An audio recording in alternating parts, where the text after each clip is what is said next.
sot në këtë mbledhje? Me gjaz kanë munguar kryetarët e degëve të Pejes, të Prizrenit dhe të Lipjanit, ndërsa kryetarët e degëve tjera kanë marrë pjesë dhe kanë marrë pjesë aktive në këtë proces të diskutimit të brendshëm. Është fillimi i diskutimeve që po fillon në Lidhjen Demokratike të Kosovës, sepse ju dini që pas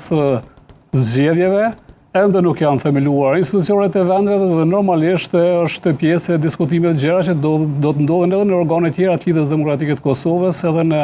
Kryesinë Qendrore të LDK-s. Është mirë që organi kolegjiumi i degëve, i kryetarëve të degëve sot ka diskutuar gjëra gjatë për këto procese dhe ka një mbështetje të fuqishme edhe për kryetarin e Lidhjes Demokratike të Kosovës, edhe për Kryesinë Qendrore të Lidhjes Demokratike të Kosovës, që të vazhdojnë, do të thotë, me çështjen e qëndrimeve dhe zhvillimeve tutje në mënyrë që Kosovës t'i sigurohet stabilitet politik dhe institucional. Qartë, në pikën e dytë të publikuar pas diskutimeve, thuhet se rikonfirmohet nga kjo mbledhje mbështetja plot për kryetarin Lumir Abdixhikun dhe kryesinë e LDK-s, pra nuk bëhet fjalë fare për ndonjë diskutim të brendshëm së